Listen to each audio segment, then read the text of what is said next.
decided to stop the course. Okay, so Bismillahirrahmanirrahim. So I sort of decided to stop at this point, although there were two critical elements of the course that I have not covered. One is a new definition of probability, which doesn't exist anywhere so far. And the other is a new approach to causality, which also doesn't exist. Very interestingly, um, this is a very deep philosophical question which has been debated through the ages among the Muslims and then among the Christians. See, if you see that the fire burns, does that prove that fire will always burn? That is the meaning of cause. So there is no proof, regardless of, every time you take the medicine, it cures you, but the next time it may not. Regardless of the fact that every day the sun comes up, tomorrow it may not. Regardless of the fact that the chicken receives food from the owner every day for all its life, one day it may get its neck cut off. So, even if the law of gravity has held for the past billion years, for the past 10 billion years, it may suddenly stop working tomorrow. There's no proof that something which has worked in the past will continue to work in the future. So this is a very deep and difficult problem which nobody has been able to solve, although our mutakallimin provided a very, very good explanation and understanding of this, but this was not transferred. So anyway, those are deep and difficult topics which we will not touch. But the point is that there is a simple and practical approach to probability and causality, which is not known because of these deep philosophical confusions about the subject. Nobody understands what causality is, how it does, and basically it's very difficult to differentiate between causality and correlation. And correlation is something entirely different from causality. Correlation is symmetric. If X is correlated with Y, then Y is also correlated with X. But causation is only one directional. So that's one obvious difference between correlation and causation. So anyway, those are two topics that I did want to cover because those are also philosophical, but they are also at the same time both philosophical and technical. So what I think I will do is I've started this new list, and basically one of the reasons is that I want to now, there's been a lot of demand on me to start a course on Islamic economics, and that's something that I have been wanting to do for 20 years, but I haven't found a satisfactory approach. Basically, all of the approaches that I know, when I tried them on students, I found that they don't work very well because they assume a lot of knowledge. Now, if you don't assume a lot of knowledge, then you have to teach all of that. If you teach all of that, then you start teaching European history and philosophy. Just like, in this course, we have spent many months just studying philosophy. We have done very, very little statistics. So this is a problem. Similarly, if I start discussing philosophy, then we won't have time for Islamic economics. So anyway, I found alhamdulillah, easy and quick approach, inshallah. So I will be starting that, and I will be putting some lectures of that on.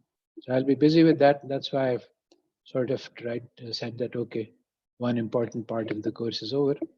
And now with this lecture, we will, you see, in Islam, they tell us that we are taught that innamal amal bin niyat. So the value of an action depends on the intention. So this whole discipline was started with the intention of proving the superiority of white races. Now, according to the Western philosophers, the intention doesn't matter. You should just look at the subject. But it turns out that the subject has been shaped by this intention much more than people realize. So That's what this chapter is about. So what we will do is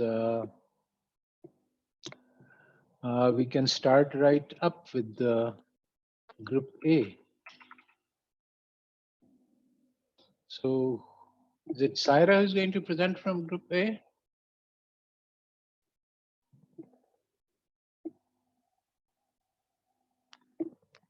So, Assalamu alaikum, yeah. sir.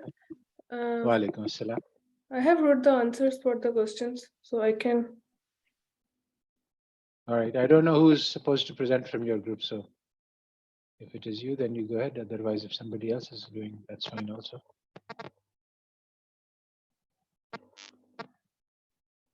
Go ahead. You can. Okay. I'm sharing my screen. Yes.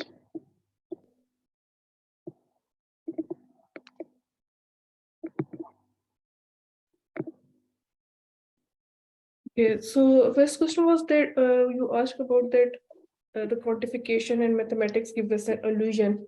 Then how the Malthusian theory is succeed to be considered as true theory. So basically, this was mentioned in a chapter that the Malthusian theory is proved with the help of the tools that were biased. So as you mentioned earlier, that intentions like Western people say that intentions don't have any role in deciding your actions, but here they have the intention. The goal was to prove the superiority of white people, so they did so, and they developed the tool. Those were biased. Basically the stats is not like biasness is error in stats, but these tools with the help of which we are evaluating today's realities, basically those tools are biased.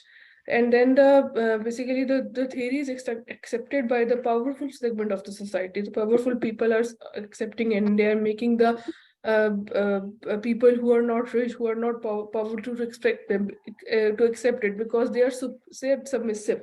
Generally people are submissive for the sake of their survival, so they have to believe that what is the status quo, what is being taught to them for the sake of their survival. Then you ask that Let me just clarify that what Malthus said was that population increases geometrically and food supplies increase linearly, but he had zero data. This was just something he made up in his mind, and the data doesn't support this. Food supply per capita has been growing a little bit for the time. So this is just yani, a theory invented out of the head. Similarly, all of the econometrics we do is made up in our heads, because we say, let us assume that the errors are independent. Let's assume that they are normal. Let's assume that they have equal variances, homoscedasticity. So assume that the model is linear. Where where is the truth of that? Nothing. There is no truth. It's just made up. So when you're allowed to make up assumptions, then you can prove anything you like. This is the issue. Okay, go ahead and so deal with. Yeah.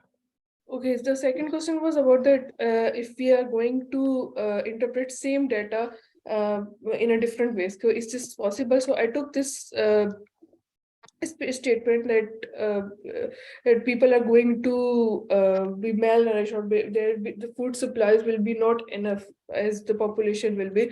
So the same, if you take for example, if you take this statement as true statement, so this statement can be interpreted as that the people need to produce more. They need to decrease the income gap between poor and rich. And similarly, the same statement can be interpreted as that you need to, like from the Malthusian theory, who said that you don't need to make poor people to live, because they are eating all the food. So basically, the Excellent. same statement can be interpreted through different lenses. This So is a very good examples. Very good example. So, you should understand how important these projections are. Basically, the whole lockdown, etc., was done on the basis of projections that if this is not done, a disaster will happen. Nobody really knows what would have happened, but the statistical projections drove the policy. Even though this is a completely new phenomena, you can't really reliably forecast what's going to happen. Maybe those projections were good, maybe they were bad, I don't know. But all we know is that policy was made on the basis of those projections, even though they were not reliable. And many other policies could have been made on this basis Yes. of the same data. Okay, very good. That's a very good example. Go ahead. And Question this is 3. similar to that ayah in which Allah says to people, to Yahud, I guess, that if you think you are on truth, then please ask for the death. If you're so sure that you Yes. are going to be in, you are ending up at the And heaven, so please yes. ask for the death. So first question to explain how a labor naturally leads to the idea of earning money is the goal of the, like, an economy function without a labor market, and is it possible to live in a capitalist economy with a labor market without making earning the goal of life? Okay, so my answer for this question is that basically the labor market is like creation of human robots who can work solely for money. So if this is fed in our mind from the start of our education, that if you are going to have a big bank balance, then you are a successful person. If you don't have any money, you are not successful person. Then we ended up with making goal earning money as the goal of life. But an economy can function without labor market, but it can't function without human contribution. If we are treating human as just as a worker, there were workers who are going to earn money for us, and not as human beings who can think, as intellectual beings, then that's a problematic thing. Then it is possible to live in a capitalist economy with a labor market without making earning money the only goal of life. For example, following the ideology of religion, actually religion acknowledges the importance of human being intellect of a human being, and consider him or her as a bringer of good in a society. So there is another goal as well.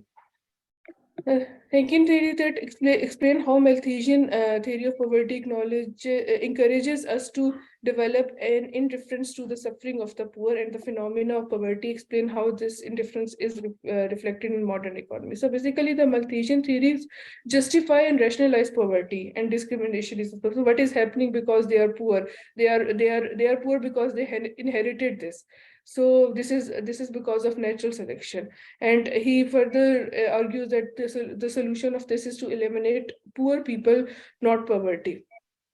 And so if we consider modern economic theories, what they teach us that the only goal of any shareholder of a company is to maximize the profit. There is no other goal, and even a person, individual can only have one goal to maximize his or her utility. So this leads us to make earning money as a sole goal of our life, and then maximizing the utility as the only goal of our life, and this make us indifferent to people who are poor. I hope this is clear. Yes, I think so. This is fine. Okay, thank All you. right. So there are many other ways in which the indifference to the poor is reflected in economic theory. So, for example, you see, you calculate the GNP, but you don't calculate the number of people who are hungry. I mean, if you and I were thinking about how to do economics, we would say, okay, let's focus on making sure that everybody gets enough food to eat. That should be the first priority of any economic theory. But economic theory does not mention anything like that. In fact, the only way the poor come in is the economists say that if you provide food to the poor, then that will reduce their incentive to work. This is a question which has been discussed and debated and researched. That how much incentive to work is reduced if we provide for basic needs for the poor. So anyway, let's go on to group B. Who is presenting from group B?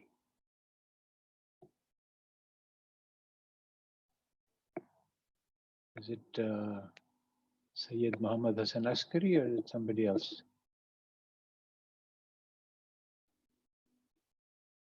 Maz? Yes, sir. You are Assalamu alaikum. presenting? Yes, sir. I'm Walaikum going to assalam. present. Okay.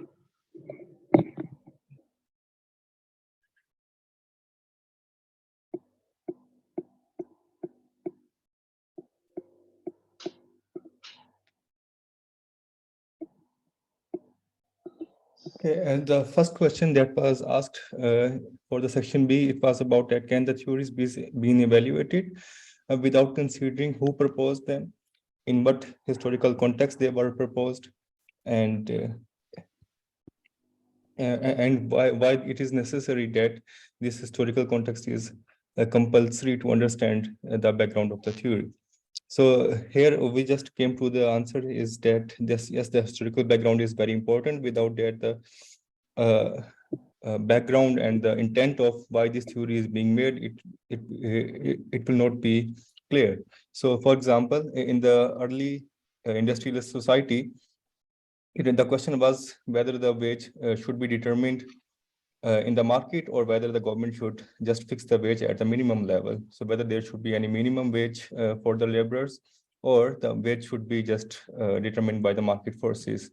So the people who basically have the resources, they just uh, uh, want to have or propagate the theory that it should be very much more beneficial for the laborers to for their wage to be evaluated or to be determined in the market. Why? Because if the market forces are going to determine their wage, then the people who will be working more, who are going to have more expertise, they will be earning more, and the people who don't have any expertise, they are going to ultimately earn less.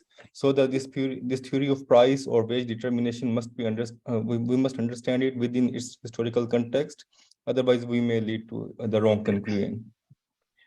Very good answer.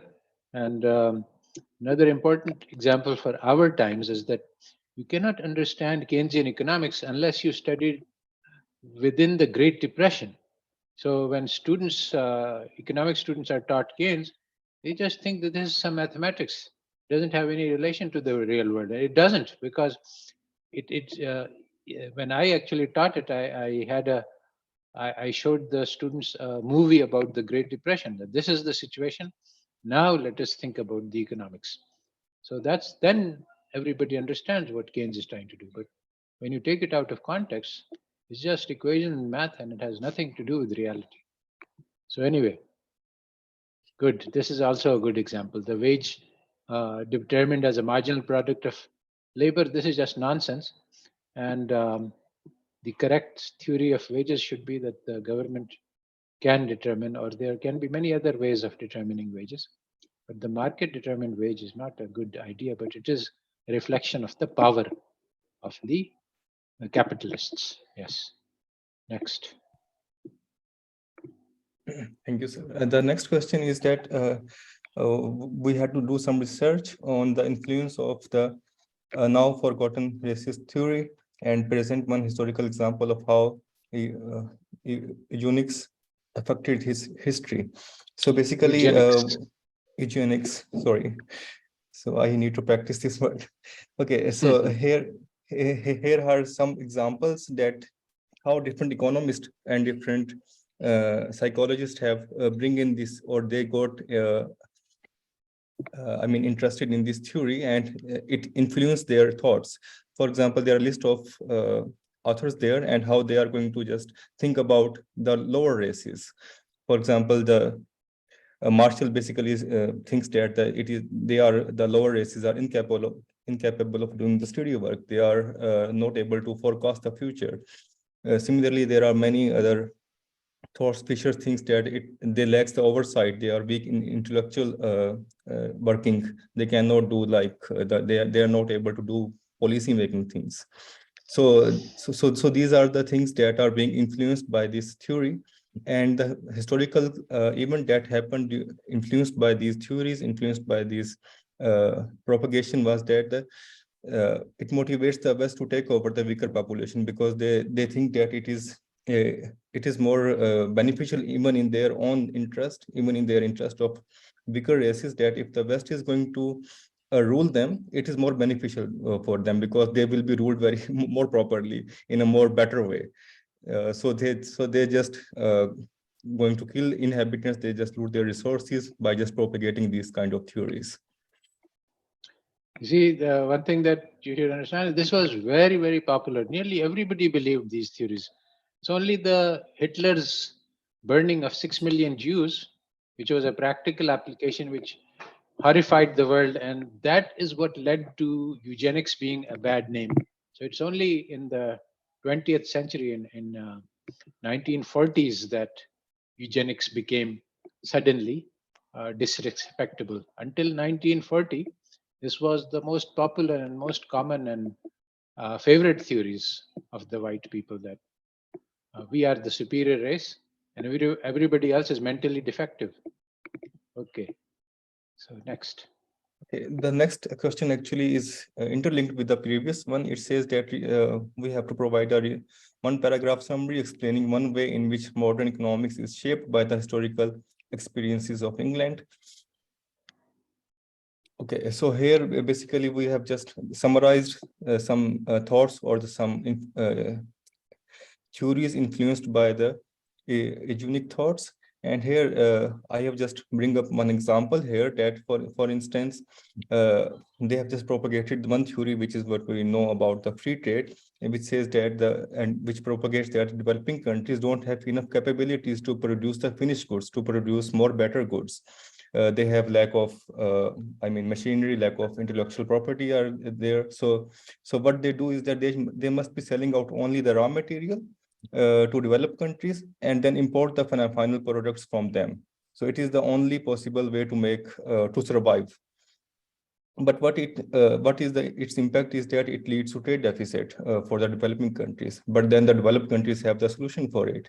They said that, okay, if you have a trade deficit, then we have the financial institutions are there that can lend you some amount, and they will keep lending you until you are just on the survival level, and we can just basically extract all the resources from the developing countries and just sell back the final goods, so that profits can be made, so that the trade surplus can be made. So this is the one theory, and there are many other theories like that that are just propagated or that are just being influenced by these same thoughts. Good example. Okay, and the last question, I think, so there was some calculation that we had to do, but unfortunately the file was not available to us that had the data for to make these calculations. Actually, the thing that was asked is to just adjust the data set that was being provided in the Excel and create another data set which does show the regression towards the mean. So actually, I have just put here the steps to do these analysis, but because the data was not available, so I couldn't do it. So to make the data, or to change the data set, that so that it can be made in a way that it's regression towards the mean. So the one thing that can be done is to assume that each couple maybe have the 5 children, and out of 5, maybe two are going to have high IQ, one is going to have an average, and 2 remaining may have low IQ. Then in that case, we may give some weights to them depending upon how many children are going to lie in which category, and then the mean value will be reverting to, so the regression value will be reverting towards its mean. So the high IQ children will be going, the average value will be going to decrease, and for the low IQ children, their IQ or their mean value is going to decrease towards the mean. They're going to increase, yes. Sorry, yes, it is going to increase. And in the second part, we had to calculate the variance or variations by just taking the difference between maximum and minimum value of parents, and then we have to compare it for the children. So it is also incomplete. No problem. Basically, this regression is a very subtle phenomena and requires some work to understand what it is and why it is. And actually, David Friedman's book has a good explanation of it called Statistics. And I was trying to explain it in an easy way, but I didn't succeed, I think. Anyway, the point of regression, apart from understanding it, is that this was really a shock to Fisher because he wasn't expecting this. He was expecting that the high IQ people will have high IQ children and low IQ people will have low IQ children. That would have proved his racist theory. But it didn't happen like that. Actually, he was working with heights, not IQs, but it was the same thing. Anyway, go ahead. Okay, so this is the last question. Yes, it was the last one. All right, so we can go on to group C. Thank you, sir. Who is presenting from group C? Is it Lisa or somebody else?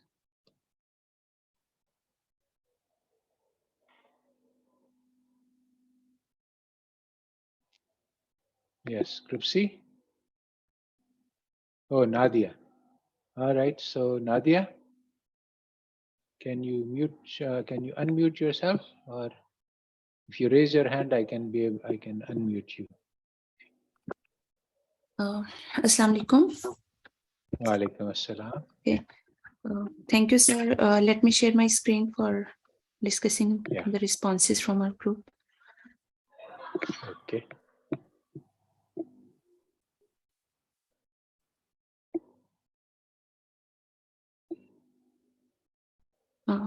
Is it visible now? Yes, we can see. Okay. Right. We have question number 1 related to the book of Y. And it was about the case Fisher and Hill's conflict. And initially this conflict was started by the opposite views of statisticians and clinical doctors, and there was an observation that the increase in the lung cancer disease late in 1950s and in 1960s. This was because there was a rise in the industrialization and advertisement related to the smoking, and more people were induced towards smoking. But again, there was an observation that cases of lung cancer have increased quadruples, and millions of people were at risk. So many of the doctors who had never seen rarely seen any case of lung cancer before the boost in smoking habits, they had to experience more frequent cases of lung cancer in their hospitals. So but the statisticians had developed a stance, and they were defending their stance. Specifically, Fisher was on the wrong side, and he was claiming that smoking do not cause lung cancer. And basis for his claim was that he always proposed, and his view was he was very stubborn in his views. He used to say that correlations cannot prove causation, and only basis of empirics cannot give us a theory. So he just observed that the lung cancers cannot be caused only by smoking. There are certain genes, and there are in fact he brought many numbers and many theories to defend his hypothesis, and he claimed that age and different other factors are confounding factors, and we cannot test those. And he was of the view that we have infinite imaginary population, and we have to reduce it to some workable statistics. So he kept defending his view, but millions of lives were at risk due to this hypothesis. And until 1964, his hypothesis was not accepted by the clinical medical doctors. And later on, Hill, another statistician who had taken the other criteria for qualitative patterns, and he did case controlled studies for testing this hypothesis, and found the other way around. results. However, we cannot completely rule out the idea of Fisher. Actually, Fisher was very brilliant to defend his ideas, and he claimed that genes are certain genes are present in smokers who self-select, who self-select them for smoking, and those genes are related to cause lung cancer. So smoking is not only cause of lung cancer, and it may not be the major cause of lung cancer. He just said that smoking is simply associated with lung cancer. And the problem with Fisher's theory and his case defending was that he had developed his theory and he had completely relied on the numbers he had developed on a wrong basis, because he said the imaginary infinite population is not observable and we can just reduce the numbers. So the reduced numbers had ignored many of the realities, and he just kept on defending those and making risk for millions of people's lives. Yes, basically what I wanted to point out to the students, because this is never done in the West, nobody studies the character of Fisher, and we are taught that you don't have to study the character of the people, you just study what they said.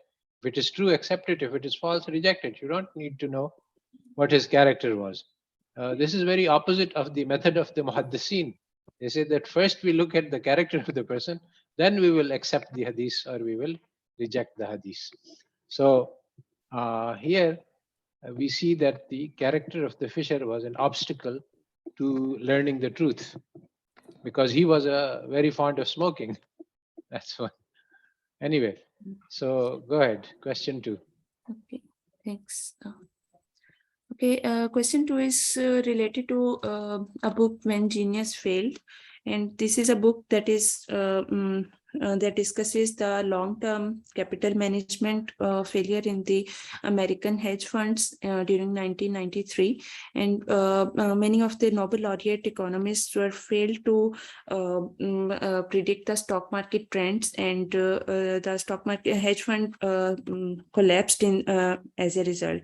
And the main reason was because those Nobel laureates have ignored the possibility of some non-normal distributions, and they had developed their ideas and predictions on the basis of a given distribution, and they had followed the rules and formulas, and they did not consider the other possibilities, and their theories could not work. And we can see that $100 billion assets collapsed in during 1998, and even then they could not accept that their predictions have failed, because they were so certain that those predictions were based on the empirics and calculated methodology from a standardized method that was based on normal distribution. And in reality, if we see that there are many other possibilities in the real world, and all the distributions are not normal, and this was the main reason.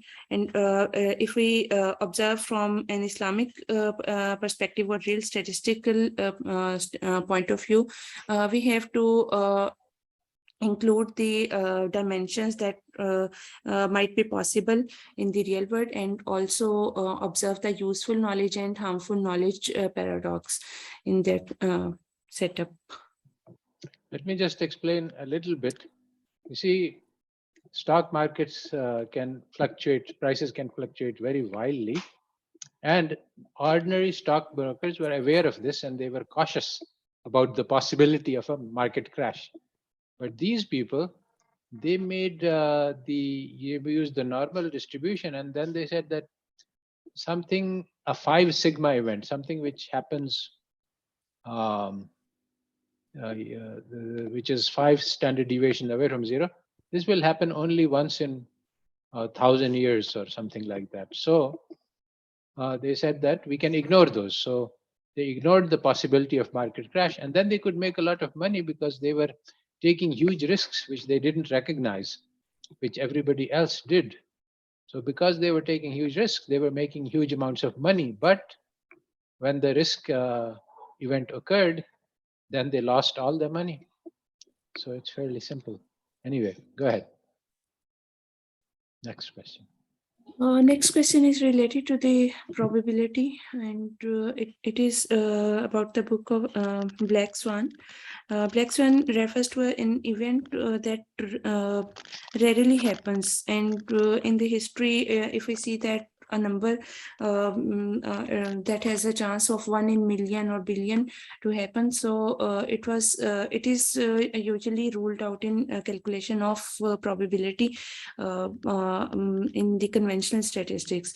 So if we see a black swan event, it is declared as impossible because its chance of happening is very rare. So it is usually not considered in our framing of probabilities or chances of any event. So this book basically focuses on those rare events that have rare probability of happening or very low probability of happening. However, human tendency for finding these simplistic solutions, specifically the ones that were before the boost of the technological advances in computing of statistics, there was a very common practice that we have to simplify the reality on the basis of certain assumptions, and we ruled out that if those assumptions are not fulfilled, what would happen. So the lesson we can learn from this, that we should not rule out uncertain events, and there can be outliers, and improbabilities are not actually improbabilities. Basically, there is also chance of happening such improbable events also. And Islamic perspective is that we have very limited knowledge, and Allah knows the best about the future, and we cannot completely frame all uncertain events. Definitely there is a safe range for predicting uncertainty, but even then we should not rule out the possibility of uncertainty that we are unable to frame in our human developed models. Hey, go ahead.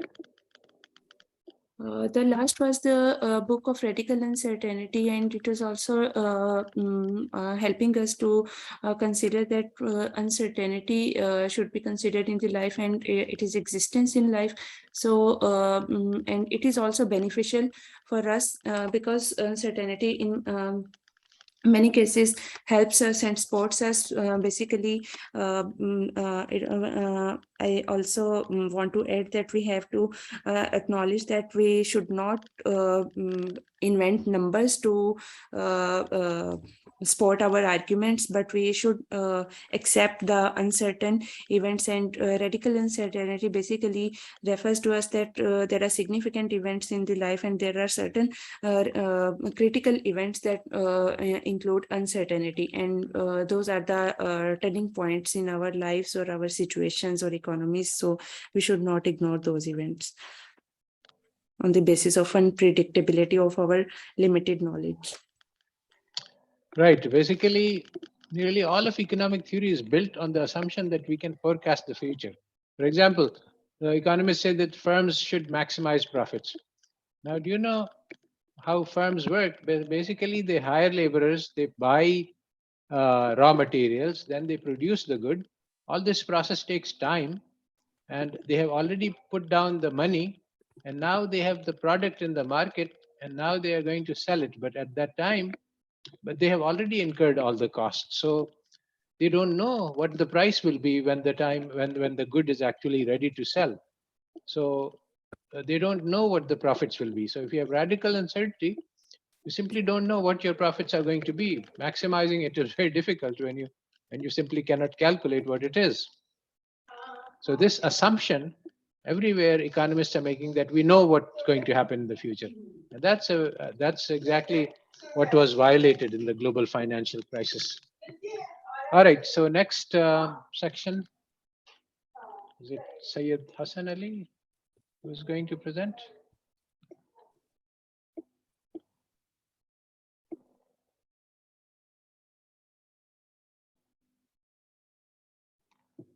Yes, we have Group D. Assalamu alaikum, sir. Wa alaikum assalam. Let me share my screen. Yes, please go ahead.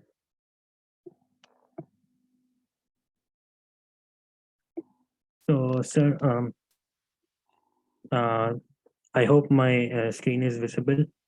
So, Yes, the it section is. D had two questions. So, the first one was that this is the survey results that is shown here, and it is being compared with the original results that came up. So, although the errors are very less as shown here, but the point is that as far as theory is concerned, it had to be much less than that. So why it is more than the theory suggests? So the question was that. So some of the reasons, as mentioned in the book of Friedman statistics, were that, for example, when you go to non-voters, uh, we see that not voting it is a very bad stigma, and people may not want to be classified as non-voters. So it is very difficult to classify them as non-voters, and secondly, there might be voters who might be undecided whom they will vote. So it is very difficult to predict to whom they will vote. And thirdly, that the sample had a very large number of people who were educated people. So this so it made it a subjective component. So it is so you see there's a biased, or say there's one group of people who are being more in the sample, and then uh, the interviewers may not be following instructions accurately. Also, the people might be unwilling to reveal their true preferences, true preferences. So, for these reasons, and the survey results might have exceeded the errors that is claimed by the theory. And then Okay. the yes, yes. Yeah, okay, this is fine. Well, there is sample bias, there's non-sample bias. Many kinds of biases which are not in the calculations. When you calculate the standard errors, you base it on very ideal assumptions, but the real world is not like the ideal assumptions. So basically, some you can actually calculate as you listed this factor, that factor, the other factor. But the main point is that our theoretical models do not capture what is happening in reality. All right. So next So, question. sir, sir, the next question was about this graph. This is the life expectancy graph of Bangladesh, and this is being predicted by a regression line, which is shown by the orange line. And we are Yes. asked that we need to come up with two other models which can predict. So the point is that in the end of the graph, we can see that the blue line is actually shifting downwards, while the prediction, which is the orange line, it is actually shifting upwards. So we need to come up with two types of model, one which is optimistic and one which is pessimistic. So the meaning of optimistic that I understood was that a model that will predict the life expectancy more than the actual data, Yes. and the Yes. pessimistic vice versa. So Yes. so that one optimistic that I would come up was with exponential forecast. So if we see so in the end, if we see that this is the red dotted line is the forecasted model. So if we see the red line is going a bit slightly upwards than the blue line, which shows Yes. that it is an optimistic forecast. And The pessimistic forecast that could be that we can see is through a log forecast. That the red line, which is the forecast model in this case, we can see that in the end it is forecasting a bit lower than what the blue line is. So there are two types of forecast. We can forecast with two types. One was optimistic and one was pessimistic. However, I also tried one another, which was a 2-period forecast. I saw that 2-period forecast seems to be much more better than the previous two ones, because the red line is just on the blue line. So so s- at the end, so some observations were that neither optimistic or nor pessimistic forecast is actually accurately forecasting. However, what I tried was that 2-period average seems to be better than these two. However, in the end, what when I saw the data, so in the data, the issue is just because of one value, which is 2017 value. Because in 2017, the value is decreasing a bit. However, then it continues on its normal trajectory, which is increase. So just because of that, we can see that there is a difference coming in the initial regression line. So, however, yes, in the chapter it was written that we need to, so we cannot solve this problem just by looking at the data, but we need to look what's happening in the real world, like what's happening in there in the health sector of Bangladesh. So then only we can understand that what happened in 2017, and then we can predict in a better way. Very good. That's a very good conclusion, and that's something that statisticians are not taught to do. They say that you should just stick to the data. The investigating the real world is up to the biologist or the psychologist or whoever, not the job of the statistician. But the job of the statistician cannot be done with looking at the numbers alone. Okay, so go ahead.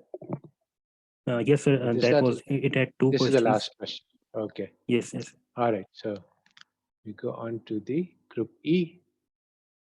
And is it Rafi Amiruddin who's going to present now?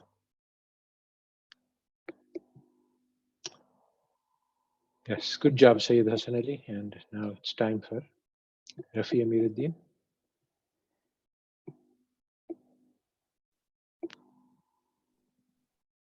अस्सलाम वालेकुम Walaikum assalam. Sir ये मैं अपनी screen share करूंगा और Saif present करेंगे वो जरा अपने घर में नहीं है तो उन्होंने कहा था कि रिमोटली वो शेयर करेंगे All right. Assalamu alaikum.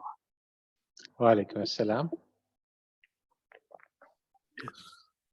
Well, Bismillah. So, Dr. Rafi, when are you ready? Yeah. Yes. Okay.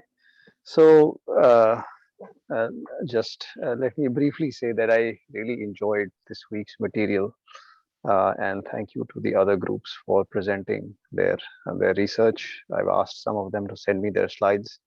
My previous what I had understood from Dr. Saab's lectures and blogs was all the stuff that happened during the Enlightenment and how that contributed to the development of modern probability. But then this week I learned about then the next phase, which was sort of Ronald Fisher and eugenics. Alhamdulillah. So onwards to our part. I'm not a macro economist, so what I'll speak today is merely, let's say, a pattern recognition exercise based on what I've learned, and some of it I will do by imitation in the sense of what was presented in the material. I'll just try and replicate that and apply it again. So if other people in my group or anyone else here is you're all microeconomists, some of you, so please chime in with specialized knowledge. So the first thing was we had to draw a graph. This was the data for Philippines from let's say 1960 to 2018. And then there were two. One was nominal GNP and broad money. So I don't know what broad money is. I understand by it is the amount of currency floating in the market. Am I right about that? Well, it's currency plus credit plus a number of instruments which are very highly liquid, like bonds. Anything which can be turned into cash very quickly is I see. called broad money. I see. I see. Narrow I money see. is just cash and checking accounts, cash and I credit. see. I see. Dr. Rafi, can you just maybe do a slideshow? My graph is not very good, so maybe if it's a little bigger, it'll be easier to. Yeah, I will Your switch graph to is much. slide. Yeah, no, your graph is much better. I think this is Dr. Rafi's graph, which is the same thing. So Yes. that's good. We had confirmation that two people got the same result. Um, so this is the graph, and of course, you know, the obvious pattern is that the two stay very close to each other till about 1980 or 1978, maybe just before 1980, and then the divergence begins after that. Now, I don't know why that is, whether that's to do with the way it's being measured, or there was actually a good correspondence between money and GNP at that time. And then the divergence continues to grow, and essentially GNP grows faster until about 2005, and then and then money kind of catches up. Um, and ultimately I think it catches up fully, right? Can you go to the previous slide, Dr. Rafi? Yeah, so I actually have it catching up completely, so maybe I don't know, but so that was basically the pattern. There was initially accord, then divergence, and then again accord, but only in recent times, like maybe 4 or 5 It's years the ago. ratio that is supposed to be critical. Ratio I to see. GNP. I see. I see. Okay, so can we go to the next slide? So Okay, this so is the percentage. So this is the measure of change. This was log of money in year t over t minus 1. So this was the percentage change, and then again the blue is the money, and black is GNP. And there is agreement in the sense that there are some, whenever one rises, the other also rises, but then there are some peaks that I've tried to circle in red, which is GNP. It peaks in GNP where there is no corresponding hike in money, and the other way around as well. So can we go to the next slide? Yeah, this is the same thing. Okay, so this is the high and low graph. Now, so obviously, again, in the beginning, there is some accord in the sense that there is a bit of a lag. So if uh, so so when one goes down, the other one also goes down. But after about 1970 to 1985, you can see that in money there were some up highs and lows, but GNP stayed constant. So that's 1970 to 1985. That's a decade and a half where the relationship is not quite the same, and then again we see some similar pattern. And so in the table, what we are showing is how many times, if the GNP was increased by a low amount, money also increased by a low amount, and how many times it was out of sync. So it was 21 times we have accord. So between money and GNP contemporaneously, in the same year. And so this is a question that I had. So this is just my imagination, layman understanding. So does contemporaneous agreement tell us anything? Because wouldn't it be more like taking some drug or something, like you take the drug and then after a while the effects kick in. So Yes, that's true. The only issue is 1 year. This is annual data. So I see. Okay. if we think that the effects of money will take place within 1 year, then contemporaneous will be enough.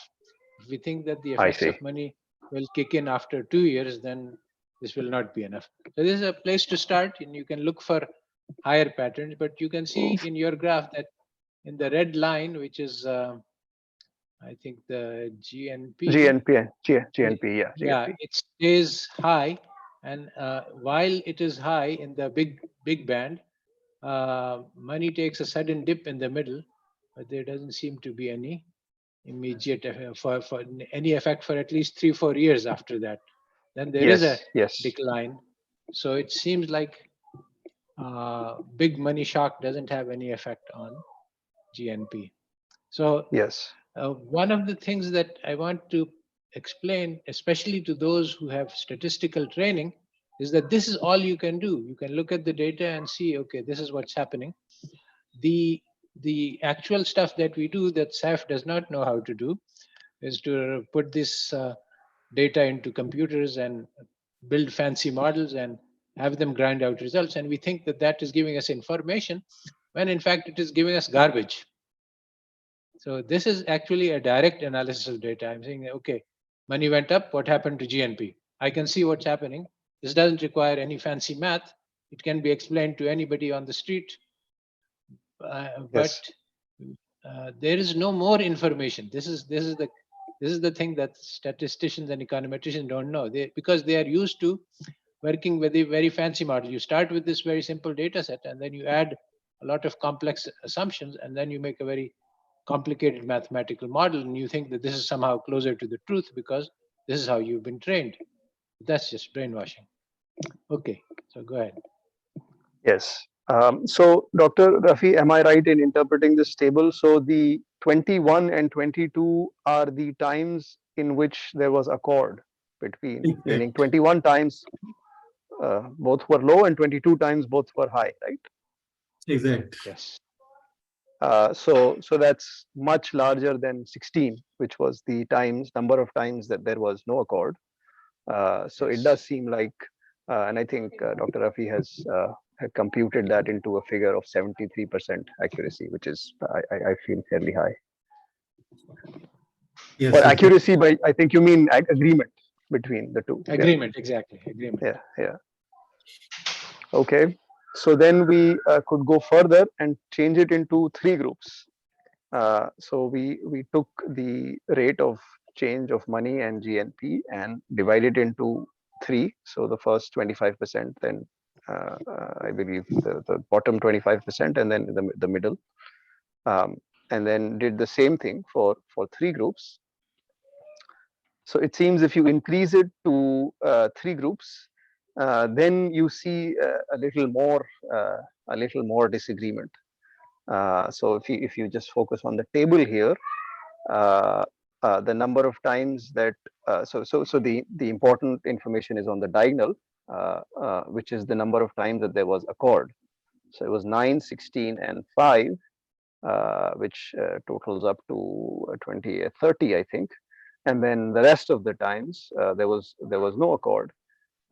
So increasing the sort of bin size or what have you, the number of divisions that you make of the range, it does tell you a little more about, and that would make sense, right? Because now you have more variation in the data, so there is more room for disagreement.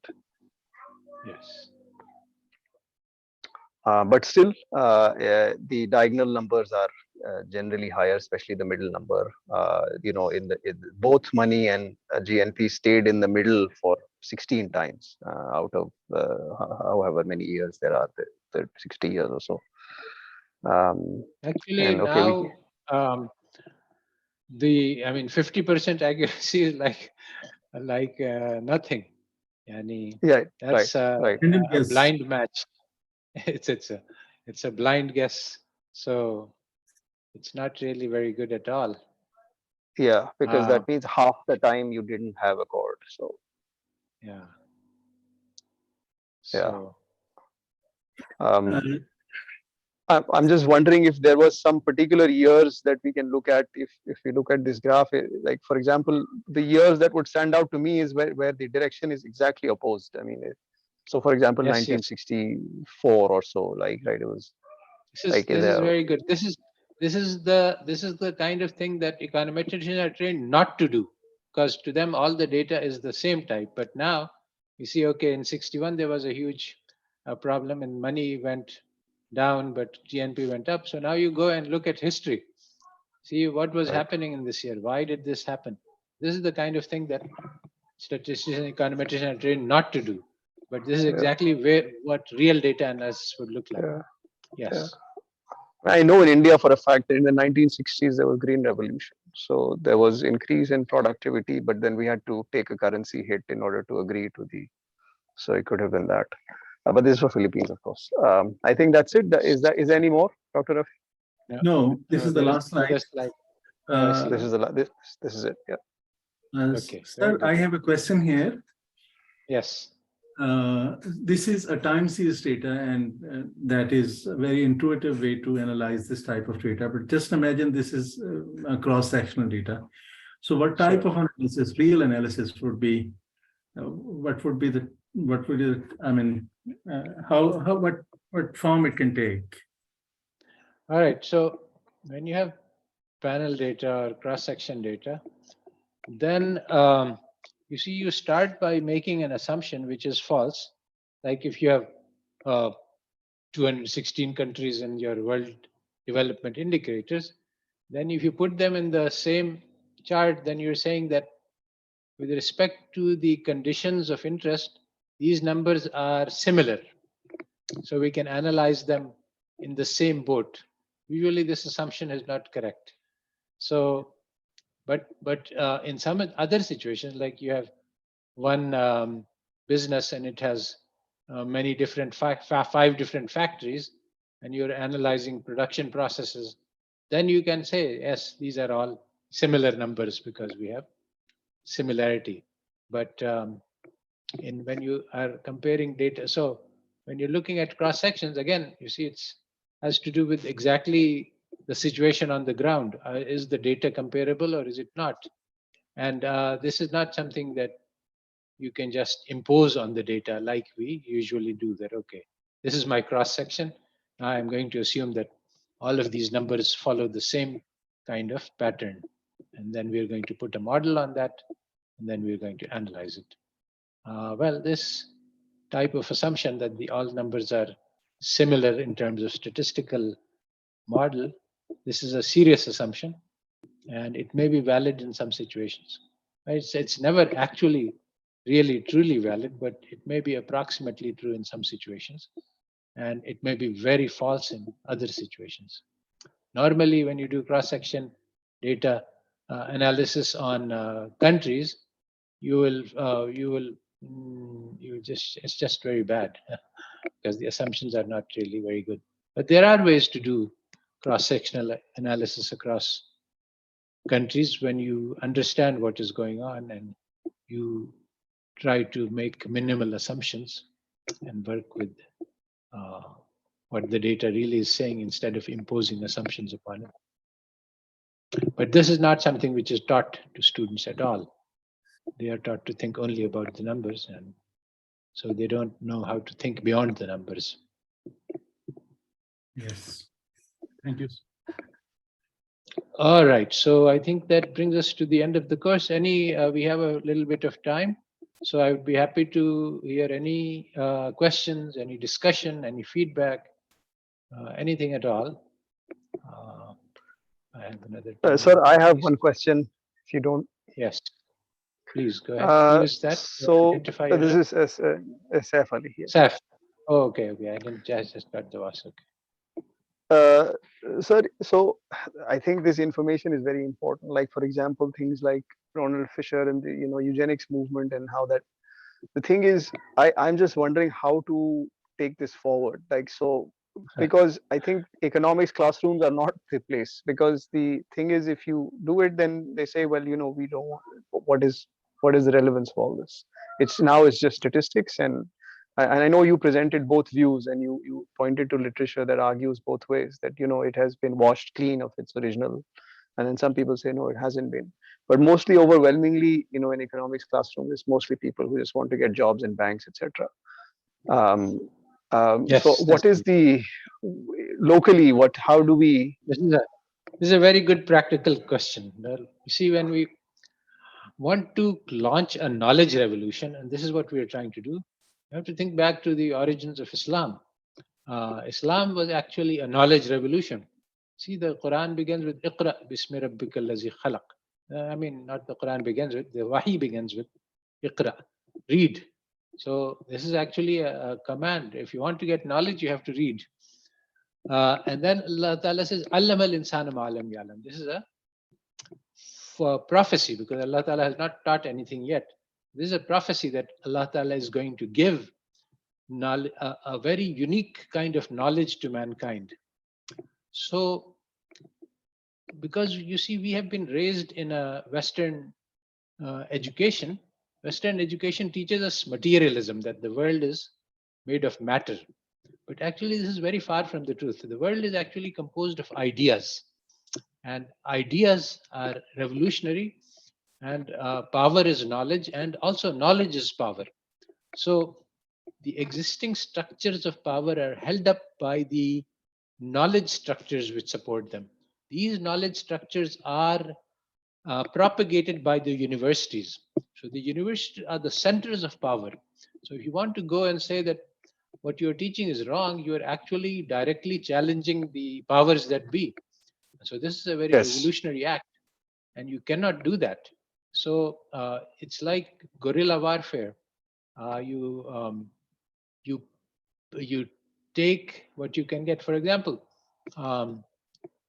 nobody can.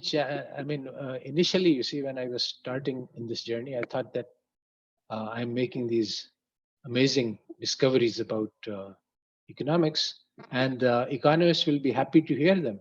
But I found that no, the economists is a very closed profession. As long as you are express ideas within the realm of acceptable dissent, everything is fine. But once you go outside that circle, then people stop talking to you, and people, even very famous economists, have had that experience, and they have documented that. There was a famous economist who wrote a book which showed that the supply and demand model didn't work well. So he said that I lost a lot of friends. People stopped talking to me, and people said that you are a traitor to the cause of economics. So this kind of thing. So the structures of knowledge, it's not. You see, we are trained. We think that knowledge is neutral and that people are unbiased, and if you bring them the truth, they will accept it. Nothing like that. It's very far from the truth. So when you launch a knowledge revolution, there will be blood in the metaphorical terms. So it means that you have to be strategic. You have to understand who, where, what. Now the thing is that in our countries, the stranglehold of the economists is not so strong, and the appeal of the other points of view is strong, and we have actually access to our heritage. Our heritage includes a very vast intellectual treasure, which is capable of challenging and actually taking down modernity. Modernity is a very shallow philosophy compared to what we have. So we need to pick up those tools. We need to fight those local battles for knowledge. And you can't do it at the top schools. You can't do it at Delhi School of Economics, but you can do it at the mediocre schools where nobody paying much attention. They're teaching a lot of nonsense. The teachers don't know anything, and the students don't know anything. And if you teach them anything which is worth knowing, everybody will pay attention. So, in particular, economists are blind when it comes to history. They don't know anything. So, when you start talking on the basis of historical evidence, you will find that nobody can answer your arguments because they don't know the history to be able to answer. So, I mean, this is the thing that you have to study the weaknesses, where you can attack successfully and where you should avoid And so making a revolution, it's a big job. Ji sir, Jazakumullah khair. Yes. Any other questions, discussion? So Maz here. I just wanted to ask Yes. whether there will be a same type of course for Islamic economics like you have organized. Yes, it I am actually planning to start a set of lectures very soon on Islamic. It will not be the same type because in this particular case, the lectures were already done. I was actually going over a second time. This time, although I have a lot of lectures, I'm planning to build one from scratch, from zero. So I'll be creating lectures as I go along, and I don't know what my pace will be, but basically this Islamic economics mailing list that I've created, I will be trying to do one lecture every week, but if I cannot do that, depending on my occupation, there's an enormous amount of work that I already have, so I will just present some of that in the weekly list. But if I can make a new lecture and we can keep on doing that, then I will be able to create this new textbook that I am planning to. See, the problem has been that I have created this textbook, but it assumes a lot of knowledge on the part of the reader, and so just in exactly this book which I am publicizing nowadays. This book is just too difficult for the average student. It assumes that the student knows a lot. So I tried for a while to explain it. Okay, here is what I've said, and this is what it means. But it becomes too complex, and students are and they're get confused, and you don't seem to be reaching the target. You need to have a direct and simple and quick approach, which I didn't understand how to do until quite recently. Now I think I have an idea. So I will be basically experimenting with this and looking for feedback to get to see if people are following what I'm saying and if it's sufficiently simple and so on, so that I can build a new Islamic economics textbook, which doesn't exist currently. There is no textbook of Islamic economics which is serious. There are a number of textbooks, they are all imitative. They say that Islamic economics is like capitalist economics, whereas what we are saying is that it is the opposite. Yes. Mrs. Fahad Mansoor has asked the question that modern economics is a religion, actually, and it is the religion of the West. So it's not just useless, it's actually very harmful because modern economics is built on assumptions of that every human being is an animal. There is no God, so we must maximize pleasure on this earth. There is no day of judgment, which means that we can do anything we like. Survival of the fittest is the only law of the jungle, and it's a fierce competition. You just do whatever you can. This is the moral foundations on which modern economics is built. So do we already have a body of knowledge that resolves all economic problems? Well, you see, knowledge is not something that exists in the head, and it's not something that exists in books. Knowledge is something that guides action. An Islamic view of knowledge is different from Western view of knowledge. Western view of knowledge is that knowledge is in the books, and once the students memorize it, then he has got the knowledge. But Islamic view of knowledge is that knowledge relates to our actions, how we can behave in a way that is different. So why is it not implemented? Well, because we have been trained to think in ways that make it impossible for us to understand the true teachings of Islam. So we cannot even access the knowledge which Islam provides us. So then we don't have that knowledge actually. So obviously we cannot implement it if we don't have it. To get to that knowledge, we have to first overcome the blinders that have been put on our minds by this Western education. Once we do that, then we will be able to see the truth. That will be the knowledge. Then the step of how to implement it will arise. In fact, I've already planned out the first lecture of the Islamic economics course, and that would be an answer to your question. In that, see, we don't have models in. What we have is a three-step platform. One is the positive side. We try to analyze what is going on in the world. The other is the normative side. What is the ideal society that we want to get to? That we will get from the Quran and the Hadith and the Sunnah and the traditions and the intellectual traditions of Islam and the history. So once we have the actual and then we have the ideal, then we have the third and the most important part, which is the transformative. So we have the positive, the normative, and the transformative. So then we say, okay, this is the ground reality, and this is where we want to get to. So what should we do? That is the transformative. And so what should we do? Well, change begins at home. The first thing we need to change is ourselves. Revolution must be launched first inside our hearts. And then we can export this revolution to outside. That's basically the,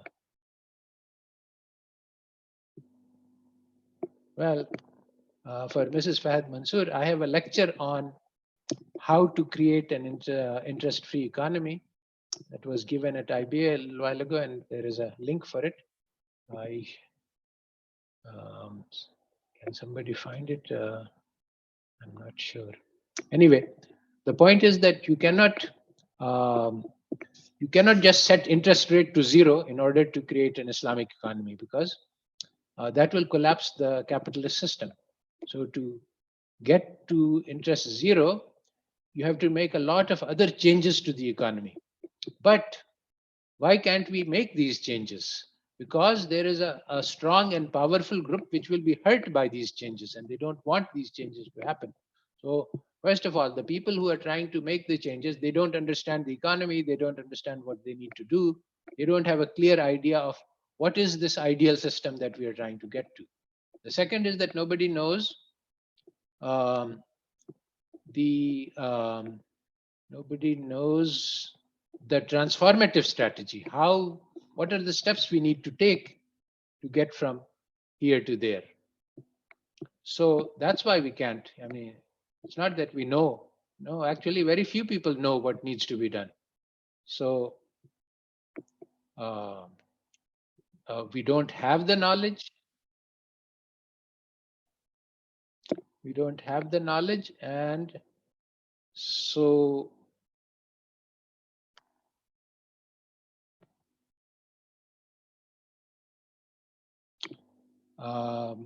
the idea that we have knowledge and we just need to implement it, this is not true.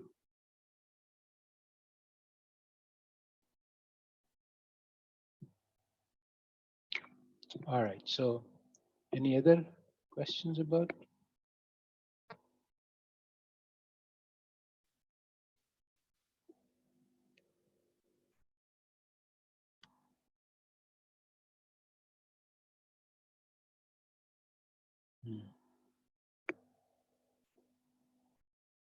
All right, so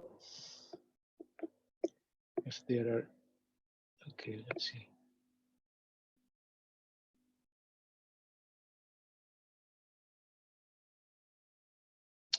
Well, is it this about decolonizing? I think that decolonization, all right. If you will lift your hand, I will be able to find out where you are, and then I can unmute you. Assalamu alaikum, Otherwise, sir. I can't. Okay, okay, you can. So I can see you. Yes. Khwaja Go Naveed ahead, here, sir. sir. Oh yes. ahead. Actually, sir, I was trying to add a comment regarding the transformative phase. I am Yes, engaged here at the Rifa International University, and yes, I am teaching in the Management Sciences department. yes, So I'm teaching business statistics for the last 3 semesters. And nice. my background is that of electrical engineering, and then I shifted to management sciences and did my PhD in corporate social responsibility. So Yes, here, the thing I have witnessed is that there is a kind of holistic approach. Uh, 7 or 8 courses are there which revolves around the Islamic jurisprudence and Islamic perspectives of life, and mashallah. how to instill the philosophy of Islam in different subjects. And we are consistently being asked to develop material regarding the integration of Islamic content in our different courses. So a sense is being prevailed in the faculty and the whole organizational culture that Yes, your vice chancellor is Anis Ahmed, who is a long time member of yani, he has been long time Islamist, and he has a very good vision and understanding of the issues, and he is trying to. So that makes it possible. And yes, we can do things like that in yani, as long as we have people in the higher management who are favorable and interested, then they can actually carry out these things. Otherwise, it becomes very difficult.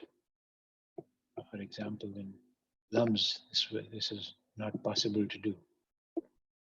oh yes sir. All right. So, yes, there was a question about decolonization. Well, decolonization is just a first step. It's just sort of yani, freeing your mind to be able to think. So then the second step is, well, now I'm free. What should I think? And that is where Islam comes in. So decolonization is only a small part of the issue, right? Okay, I think we are at 7:30, and if there are any no further questions, then we will conclude. And for the moment, for the next few weeks at least, I will be just sending messages on the mailing list, but I am going to make recordings, and that will be sort of like this lecture. And maybe later on, I will, once I have some preparation ready, then we can have some live lectures also on the other list. All right. Assalamu alaikum. May Allah Ta'ala bless our hearts with His Noor, which is the only source of knowledge and wisdom. And may Allah Ta'ala help us to launch this knowledge revolution. See, let me just say one final thing before we go. At the heart of everything I do is the idea that the Quran is still today just as revolutionary as it was 14 centuries ago. And this very few people believe, in the sense that people think that the way out of our problems is through Harvard and through the knowledge of the West. We must learn democracy, and we must learn technology, and we must learn physics and mathematics. We must publish a lot of research paper. This is nonsense. We need to learn the Quran in order to find the way um, out of our current misery. But very, very few Muslims believe that. Today, Muslims are spending all their efforts and energy learning statistics and physics and mathematics, and very few are trying to understand how we can use the Quran to solve our problems today. And this is what we need to do. All right, so let's end that. Assalamu alaikum wa rahmatullahi wa barakatuh. Yes.